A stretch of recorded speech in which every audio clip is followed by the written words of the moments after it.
For 7 years, the halls of Highgate Manor knew only Shadow's silence and the crushing grief of a ruler of the night. No one dared speak out of turn. No one dared breathe too loudly, until a plump, rosy-cheeked governess choked on her soup and burst into a booming, snorting laugh during a sacred, dead-silent grace. If you had asked the prestigious placement firm of Huxley and Cavendish in London, they would have told you Bella Hughes was their most difficult asset to place. It wasn't because she lacked credentials. She had spent years taming the feral children of minor royals and tech billionaires. It was because Bella did not fit the aesthetic of a high society governess. She was 32, unapologetically fat, and took up space in rooms designed for gaunt waifish women. She had thick, soft curves, a hearty appetite, and a booming, joyous laugh that tended to echo off vaulted ceilings. When Bella was offered a staggering £120,000 a year contract to tutor the isolated heirs of Lord Alistair Vane, she knew there had to be a catch. The estate Highgate Manor was located miles off the A171, near the desolate, wind-swept moors of Whitby in North Yorkshire. Her younger sister was recovering from a massive surgery at St Thomas's Hospital, and the crushing medical debts left Bella with no room to negotiate. She packed her oversized wool coats, her favourite shortbread biscuits,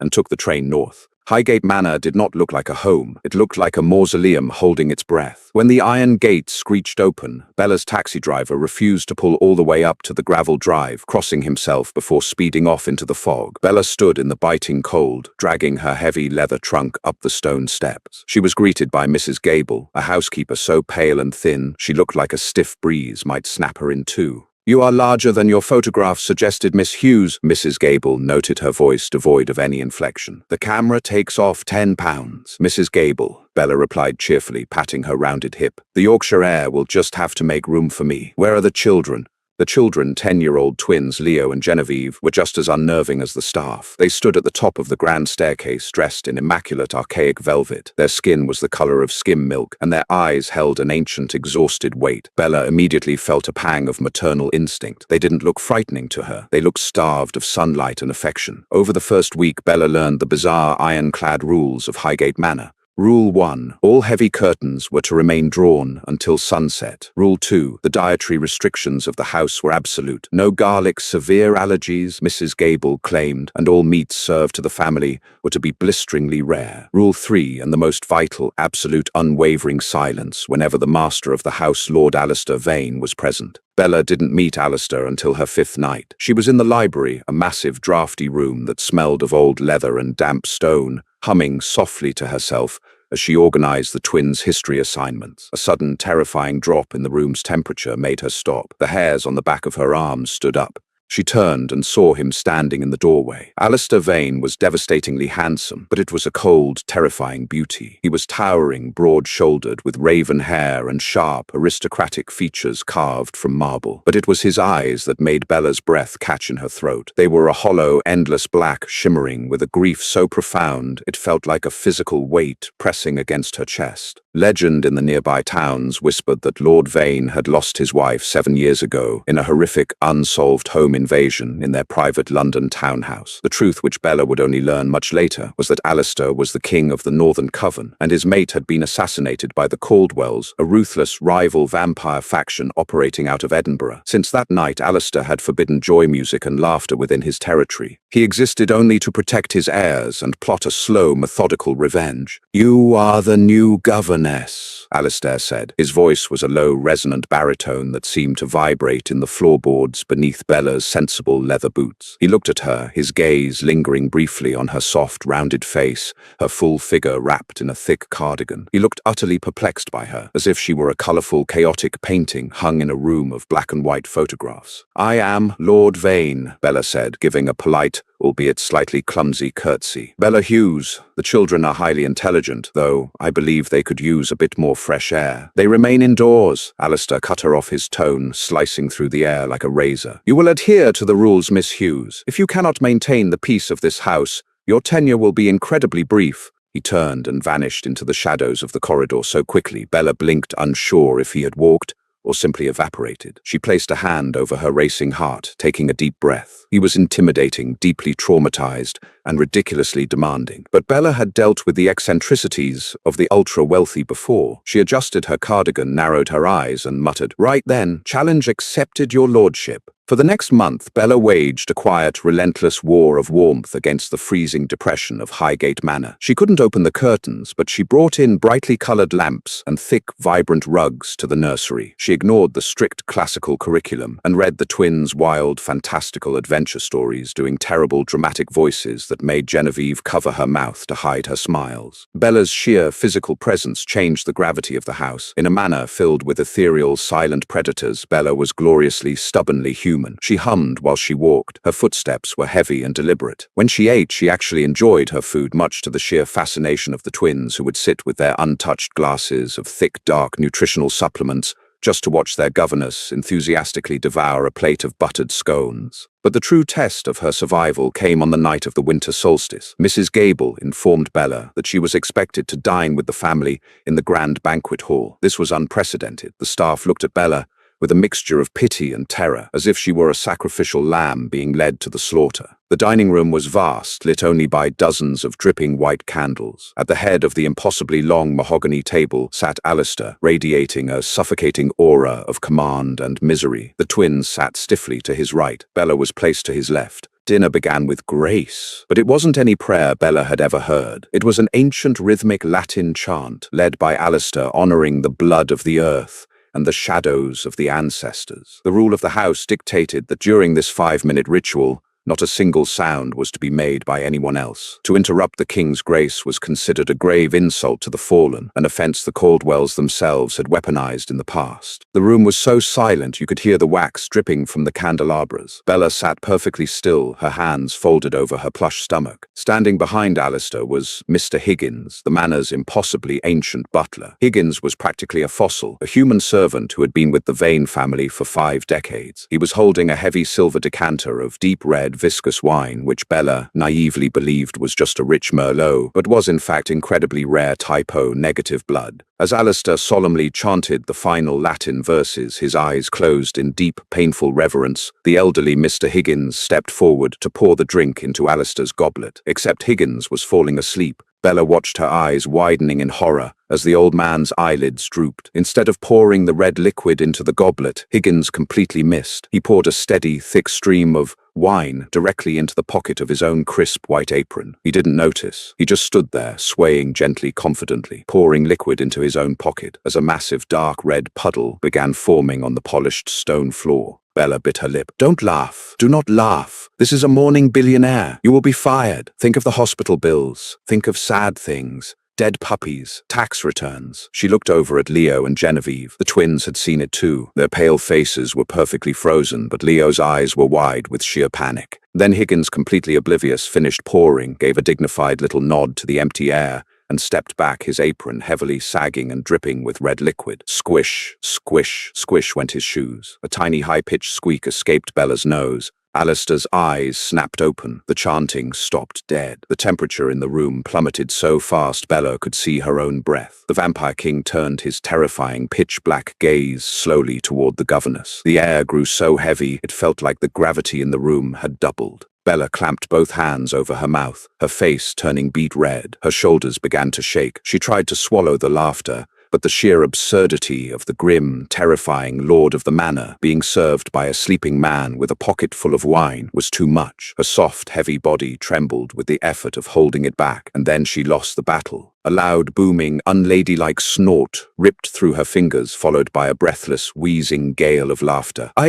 I'm so sorry, she gasped, tears streaming down her face, pointing a shaking finger at the butler. His pocket. He poured it in his pocket. The silence that followed her laughter was apocalyptic. Mrs. Gable, standing in the corner, looked as though she was preparing to plan Bella's funeral. The twins shrank back into their massive oak chairs. Alistair stared at Bella. His eyes flashed a sudden, terrifying crimson red, a detail Bella's brain completely failed to process in her hysterical state. The beast beneath his skin, dormant and grieving for 7 years, bristled at the audacity of this human woman. He looked at the puddle of blood on the floor. He looked at Higgins, who was now awake and staring down at his soggy apron in profound confusion. Then Alistair looked back at the fat, weeping, laughing woman clutching her stomach at his table. She wasn't cowering. She wasn't afraid of his darkness. She was just a woman experiencing an intensely human moment of joy in a house that had outlawed it. The muscles in Alistair's jaw twitched. His hands, gripping the arms of his chair tightly enough to splinter the wood, slowly relaxed. A strange rusty sound echoed in the cavernous room. It was a sound that made Mrs. Gable drop the silver tray she was holding with a deafening clatter. It made the twins gasp out loud. Alistair Vane was chuckling. It started low, a rumble deep in his chest, breaking through 7 years of ice and ash. The chuckle turned into a genuine dark laugh that filled the room, shaking the candle flames. The Vampire King threw his head back, running a pale hand through his raven hair, his sharp fangs fully bared in the candlelight. Another detail Bella, wiping her eyes, somehow rationalized as prominent canines.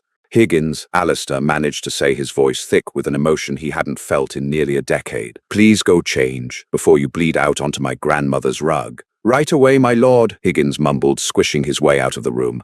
Bella let out a long, relieved sigh, a warm smile spreading across her flushed face. She met Alistair's eyes across the table. The oppressive, freezing dread in the room had vanished, replaced by a strange magnetic heat. He was looking at her not as an employee, and not as prey. He was looking at her like she was the first sunrise he had seen in centuries. Miss Hughes, Alistair said softly, the crimson fading from his eyes back to a deep, striking amber. Yes, Lord Vane.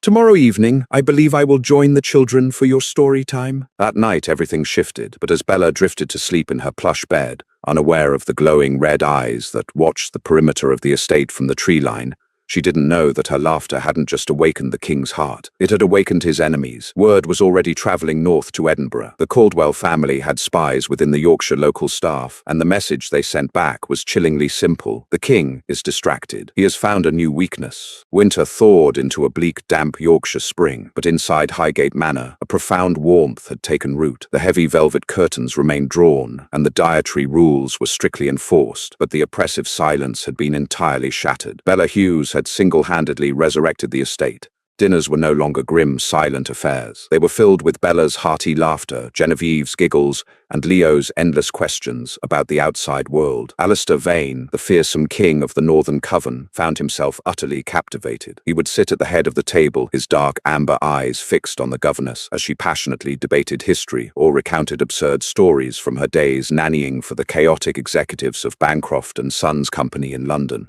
For Alistair, Bella was a revelation. His world was composed of sharp angles, cold skin, and centuries of calculated ruthlessness. Bella was soft, vibrant, and radiantly alive. When she brushed past him in the narrow corridors, her plush curves pressing briefly against his rigid frame, the heat radiating from her skin felt like a roaring fire to his freezing senses. He found himself listening to the steady, strong, rhythmic thumping of her heartbeat from 3 rooms away, just to lull himself to sleep at dawn. However, Bella remained blissfully ignorant of her employer's true nature. She rationalized everything with aggressive, practical British logic. The fact that Alistair was freezing to the touch, poor circulation, his nocturnal schedule, severe insomnia from grief, the thick, metallic-smelling nutritional drinks, eccentric billionaire health fads. She was happy here. The hospital bills for her sister at St. Thomas's were fully paid, the children loved her, and she had developed a dizzying, undeniable crush on the brooding lord of the manor. But outside the stone walls of Highgate, a storm was gathering. The Caldwell family, operating out of a corporate front known as Caldwell Logistics in Leith, Edinburgh, had confirmed the rumours. Lachlan Caldwell, the ruthless patriarch who had orchestrated the murder of Alistair's wife 7 years prior, saw an opportunity. The Vampire King of the North was distracted by a human, a fat, mortal governess who possessed neither the speed to run nor the strength to fight. To Lachlan, Bella was the ultimate leverage. If they could capture the human and the heirs, Alistair would be forced to surrender the Northern Territories.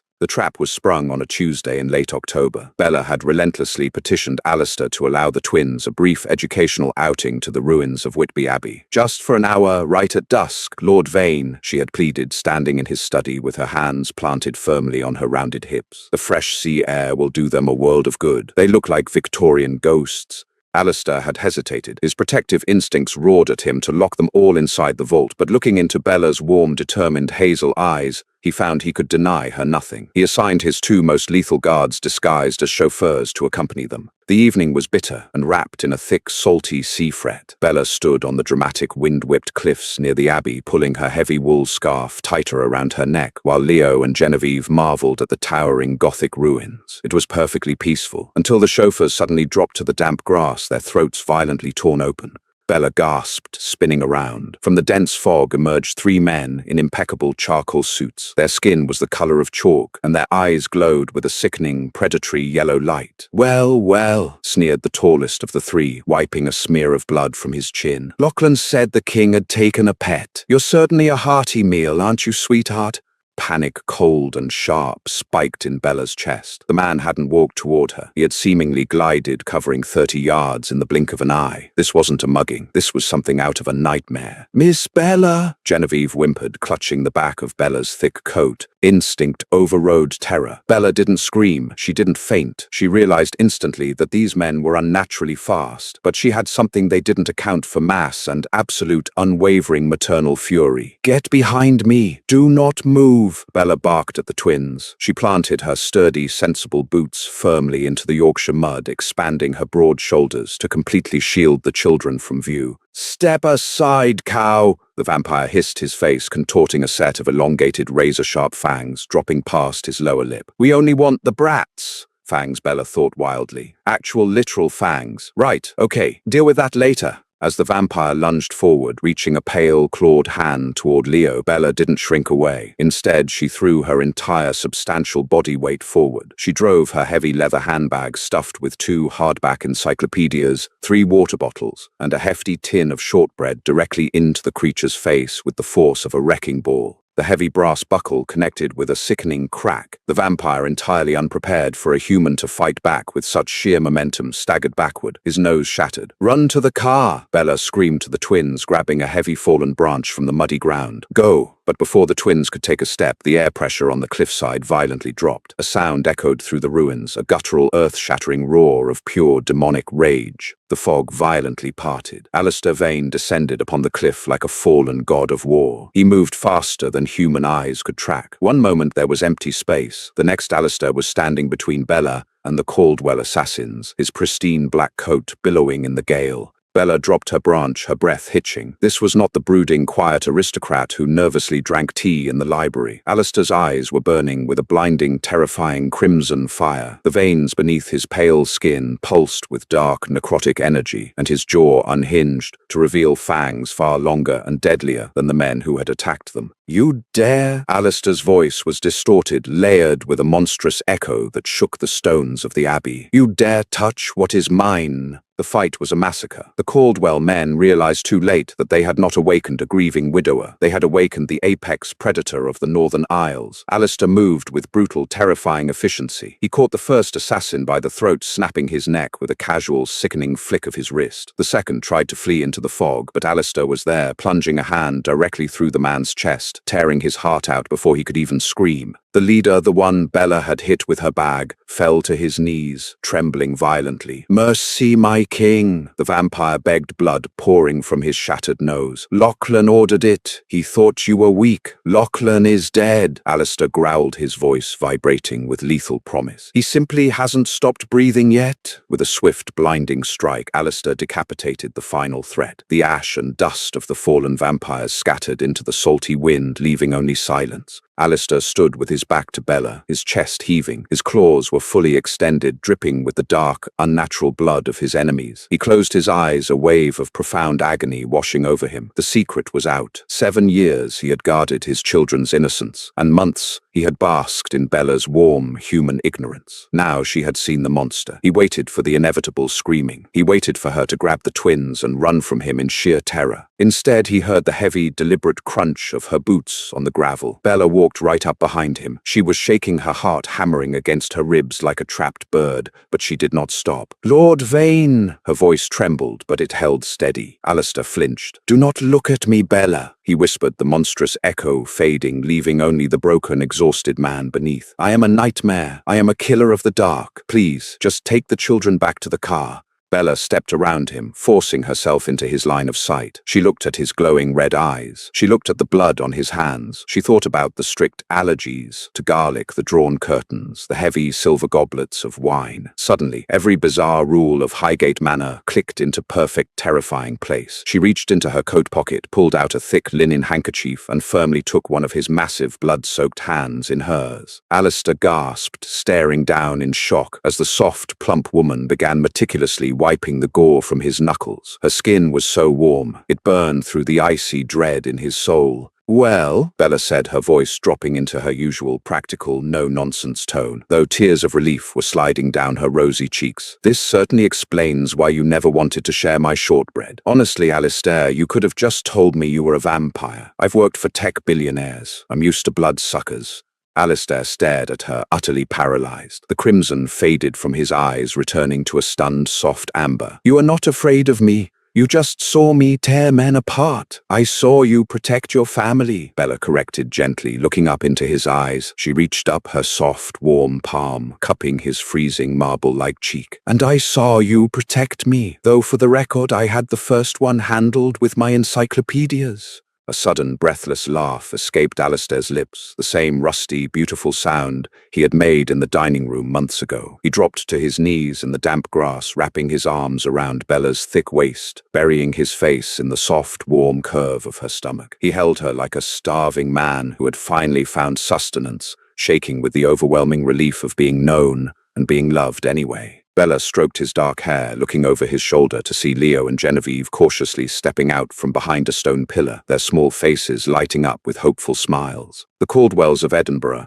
were decimated a week later in a swift, brutal strike commanded by the king himself. But Alistair Vane did not return to the shadows. Highgate Manor's heavy curtains were finally pulled back to let the dusk light in. The cold, empty halls were filled with the booming, joyous laughter of a governess who refused to make herself smaller for anyone. And the vampire king of the north never went another day without a smile, forever anchored to the light by the warm, fierce heart of the woman who dared to laugh during grace. If you love this story of the Vampire King and the fearless governess who brought light back to his dark world, make sure to hit that like button. Share this video with a friend who loves a dark romance with a curvy, unapologetic heroine. And don't forget to subscribe to our channel for more thrilling, dramatic, and romantic, real-life inspired storytelling. Ring the notification bell so you never miss an update, and let us know in the comments what kind of story you want to hear next.